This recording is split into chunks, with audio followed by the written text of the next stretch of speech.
Yo, B-Hud, what happened to you? Rob, I got jumped by some bad dudes. They hit me with a low blow, they punched me a couple times, and then they almost broke my left hand, my good hand. Who did this to you? Chuck Cole, Father Marquis, and they put it all online.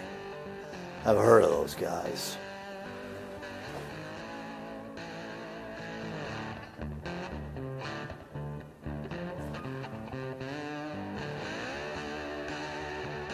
Yeah, you need to put those guys in the Hall of Shame. Hall of Shame? Heck with that. We need to settle this in the ring. Chuck Cole, Father Marquis, when we step in the ring for charity, we're going to put you in the Hall of Pain.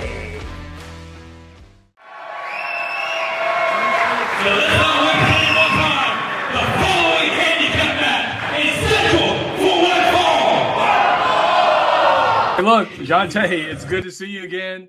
Jon'tae Keith, Superior Championship Wrestling. Dude, you're amazing at what you do, and I appreciate you for taking the time to rewatch this match with me. Yeah, man, let's talk our mess with this. And it's good to see you again, too, Brody. I had fun. It's lit. They was ready for this, too. Hey, Lo, I had, dude, I remember listening to the crowd all night, and it was a rowdy crowd. And I was just like, man, I can't wait to get out there. And you know how it's one of those things where you just feed off the energy of folks. This was one of those where it was like from jump. From the moment we got in the ring, we were ready. We were ready. And you know, for anybody watching this, I want to give them a little context here. So the way this started is back in December, so Winter Mania 2, Chuck Cole and I, we got into it. I was the guest general manager there. And so we had some unfinished business. So this is Chuck Cole right here. So one of the clowns we had to, you know, take back to school, man. But, you know, it was one of those things where we kind of had to do some unfinished business, and I had to get some help to keep him in pocket, and then keep Father Marquis, who you're going to see after him, in pocket too. And I know that you and Father Marquis, you know, have a little bit of a rivalry here. Explain for the folks that are watching this. Explain how that rivalry got started. Yeah, actually, to be honest, it kind of started like last year because we wrestled each other like one-on-one already, and I already beat him. And it just kind of like just escalated from there. You know, things just went completely left with me and Father Marquis. It started off as like just competition for real, and then he started bringing in congregations, and you know, he started saying little stupid stuff about me on like interviews, and you know, I'm just like, all right, okay, because apparently he must have forgot how I get down. So you know, and then we had that ladder match in the same building. For Winter Mania, right? Yeah, you was at that same show. So I was. I had to dip, but I heard it was an amazing match. Yep. And he ended up getting the win over me, well, over everybody. But right. it took a little situation for him to get that victory over me. You know what I mean? And it's been crazy between me and Father Marquis like ever since. To be honest with you, I really feel as if that we need to go ahead and get this going even sooner, because me and Father Marquis got a whole lot of problems with each other that we need to settle. I hear you. You know, and it needs to be settled here personally. Let me ask you this. Let me ask you this, because do you feel like even though you guys are rivals, he brings out the best in you when you get in the ring? Yeah, absolutely. For sure. You know, he definitely brings the best out of me. But I think we bring the best out of each other because I've been doing it for a little while, and it's not really that many people that I can say that I got like good chemistry in the ring with. Right. You know, and yeah, and on a professional level, for sure. You know, we definitely bring the best out of each other. On a personal level, I always want to knock this dude out like every time I see him. Hey, look, it's always good when you have competition with somebody because that just raises your game up. Just Mm, because anyone that's your competition, you want to raise your game up, even if you're not in the ring with them or any competitive arena. Hey, look, mm. this is myself, my coworker Rob Hey, Wolcheck. Hey, look, Rob was nervous. He was yeah. nervous until he hit the ring. I had a singlet from a match I did before. I was pointing out there's a House of Pain sign, and that Hmm. comes back to a promo we did where he called instead of Hall of Shame, he called it Hall of Pain. I think I called it House of Shame. It's Hall of Pain. But here, look, this. I was so hyped when you came out, or you didn't come out, and everyone thought you were coming out, and then there you were. Hey, Where'd you get that idea yeah, from? man. Honestly, bro, I just always try to do something different. Like every time I'm performing, like I'm a real life performer when it Yeah, boils down to it. Like that's the difference between me and like a lot of wrestlers now. Like I'm engaged with the audience because you need a real and look at them like right. they You with got it. signs. They were ready, man. They was Everybody was ready jumping for up it. and down.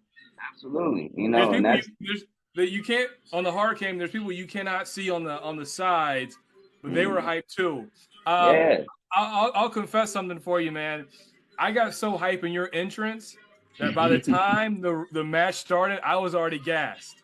I, I was like, "Yo, we still got to do a match." Still Um, got 15 things to and do. so I had to keep it together.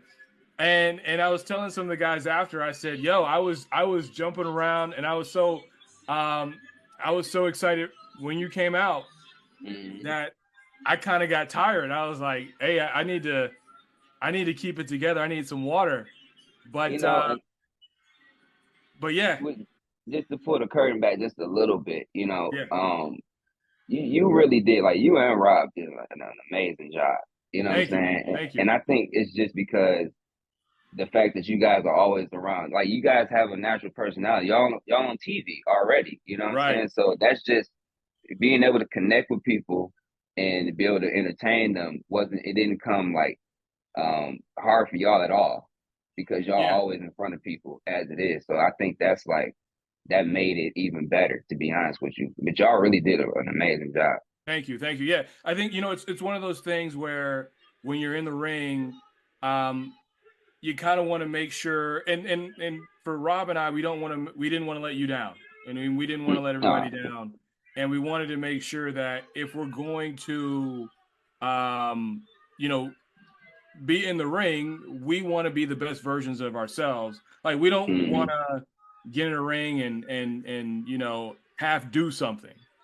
for It's sure. a Yeah. word I could say, but I'm gonna keep it clean here. Uh, we just didn't want to half do it.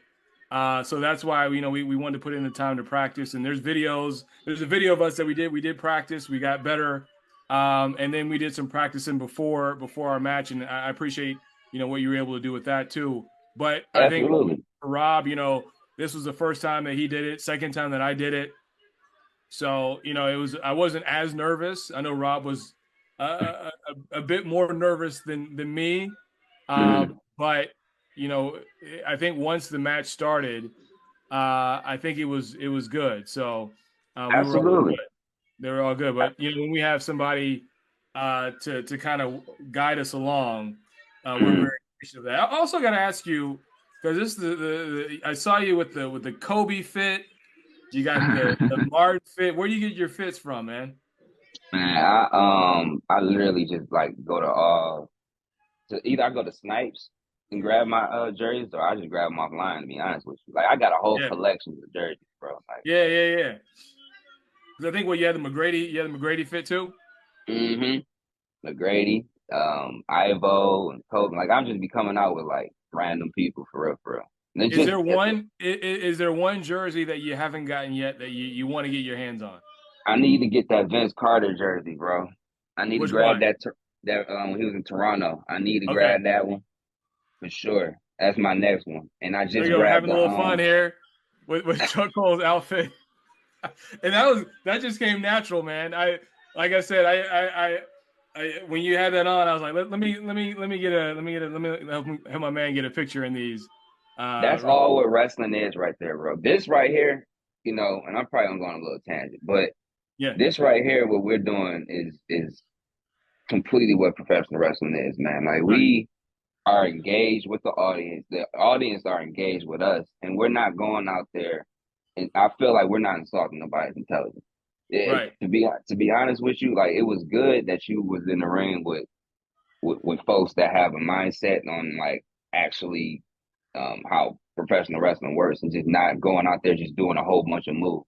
Right. Because that's what's going on now for real. It's just a whole bunch of moves, no substance, no nothing, whether it's mainstream, indie, or whatever. So it's really important that you get around guys that when you're in the ring, not only are they going to protect you so you can go home the next day, but you'll also learn like something. I'm like, so this is what, because we're not even really doing anything. We still got the people like right there in the palm of our hands. Right. So we're not doing nothing. It's all about storytelling, man. It's all about storytelling. Sure. I agree with you. I think, a lot of times people just think, well, if I do all these flashy moves, then that's going to look great. And, it might look good on the camera, but when you're watching it, beyond those moves, like, what are you really doing? Like, what kind of story are you trying to tell here? Like, what are you really doing? Like, right here, we let everything build up. Like, you let the people, like, he just smacked me in my face right here. Right. And it's just like, did he really just, like, look, you like, did he just touch you like that? Like, I'm like, did he touch you? Like, that's crazy. And now the people are like, they want me to do something about that. There you go. You know what I mean? Did. Give him a few haymakers, some knees. Yeah. And then Rob and I came through, getting Father Marquis with a clothesline. Yep. Now, I don't like Father Marquis at all, but I will give my man some credit. You know what I'm saying? He know what he doing in there for sure. Right. For sure. And this is right here. We just, we still got him. We're not even doing much. Yeah, no, this is like we haven't even really started the match yet. At all. And we got you high flying through the ring already. And they care about, you see, another thing too that makes this match fire is because the people care about us. They care about you and Rob. They care about me. It's a relationship somewhere with all the wrestlers. And I like what you did with when you hopped over the barrier and you got close to the people, because I think a lot of times when you see professional wrestling, sometimes people think you can't necessarily cross that line. And when you look at it, all the best professional wrestlers, whether you're in the ring or not, during the course of a match, they figured out a way to engage the crowd, whether it's getting into the crowd, whether it's just trying to build up the tension like we were trying to do at the beginning of this match. Yep. And then you get to the moves. Yep. And that's exactly what we did. We let the people dictate everything because they're the ones that's what we're performing for. Like I didn't really understand that at first. When I jumped in, I was just like, I was an all moves guy, to be honest with you, until they had smarted me up and was like, yo, like do it this way.